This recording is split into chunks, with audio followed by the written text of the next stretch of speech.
Vamos a iniciar con la materia de análisis de transitorios y en este caso vamos a analizar el tema de impedancias y método de mallas. Vamos a retomar el hecho de que en el tiempo se analizan los circuitos en tres tiempos. Tiempos menores que cero, que es como se encuentra el circuito originalmente cuando nos los dan para resolverlo sin ningún cambio. Y en este tiempo en específico se va a determinar el valor de las condiciones iniciales de los elementos almacenadores de energía. Estos elementos son el capacitor y la bobina.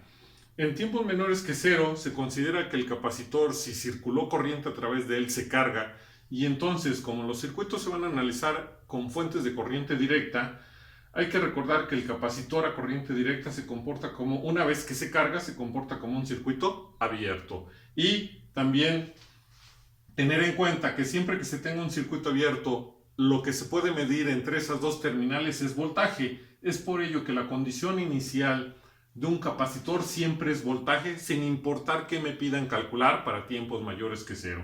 Siempre en tiempos menores que cero, si tenemos un capacitor y circula corriente a través de él, se va a cargar y se va a comportar como un circuito abierto. Por lo tanto, la única variable que vamos a calcular es el voltaje que hay entre esas dos terminales, y la condición inicial del capacitor es voltaje. Aquí estamos estableciendo que es el voltaje del capacitor en tiempos menores que cero, o la condición inicial del capacitor. Si se tiene una bobina, la bobina a corriente directa se comporta como un cortocircuito. ¿Qué significa? Que en un cortocircuito no podemos medir voltaje, pero sí podemos medir corriente. Es por ello que la condición inicial de una bobina en tiempos menores que cero siempre es corriente. Y lo que nos indica aquí es que es la corriente de la bobina para tiempos menores que cero. Una vez que hayamos calculado las condiciones iniciales, ya sea del capacitor, la bobina o de ambos, si se los tuviera el circuito, se va a continuar con el proceso. Ya no se va a trabajar en tiempos menores que cero una vez que se hayan calculado las condiciones iniciales. Lo que vamos a hacer ahora es trabajar en tiempos iguales a cero. ¿Qué es lo que va a suceder en tiempos iguales a cero? Se va a cambiar la posición del o los interruptores que pudiera tener el circuito. En este caso tenemos solo tres tipos de interruptores. Interruptores cerrados, que si así estaba en tiempos igual a cero, entonces el interruptor se va a abrir.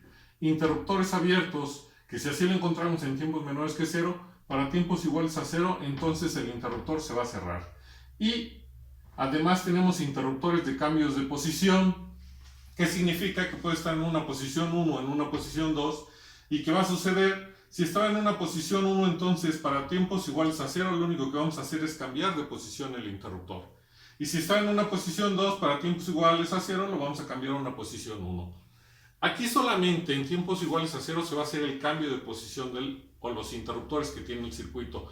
Podría ser que en ecuaciones diferenciales necesitamos ciertos valores en tiempos iguales a 0 de voltaje y corriente, y habría que calcularlos, pero como vamos a trabajar en el dominio de Laplace, lo único que vamos a hacer es cambiar de posición el o los interruptores que tenga mi circuito. Todo interruptor cerrado en tiempos iguales a 0 se va a abrir. Todo interruptor abierto en tiempos iguales a 0 se va a cerrar. Y todo interruptor que esté en una posición 1 en tiempos mayores que iguales a 0 se va a cambiar a la posición 2. Y por último, estaríamos trabajando en tiempos mayores que 0. Y en tiempos mayores que 0, ¿qué se va a hacer? Bueno, primero se va a ver el circuito con el cual se queda uno después de abrir interruptores, cerrar interruptores o cambiar de posición interruptores. Y una vez que ya se tenga ese circuito, siempre se va a transformar el circuito que se tiene al dominio de Laplace. Y una vez que esté transformado todo, tanto fuentes como elementos, al dominio de Laplace, entonces se procede a calcular las variables solicitadas de acuerdo al enunciado que nos haya dado el circuito. Es por ello que, como vamos a trabajar ya en el dominio de Laplace y no precisamente en el dominio del tiempo, vamos a omitir entre comillas un tiempo. En realidad vamos a trabajar solo con dos tiempos. Tiempos menores que cero, que vamos a tener que calcular las condiciones iniciales del circuito, y tiempos mayores o iguales que cero. ¿Y qué se va a hacer? Pues al mismo tiempo se cambia la posición de los interruptores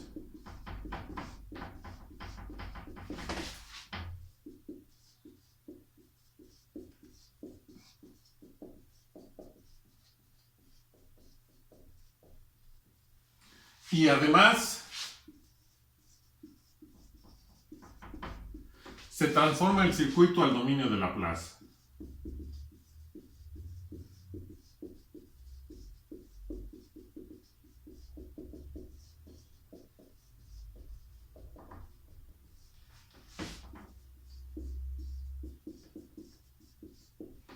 Y por último, se procede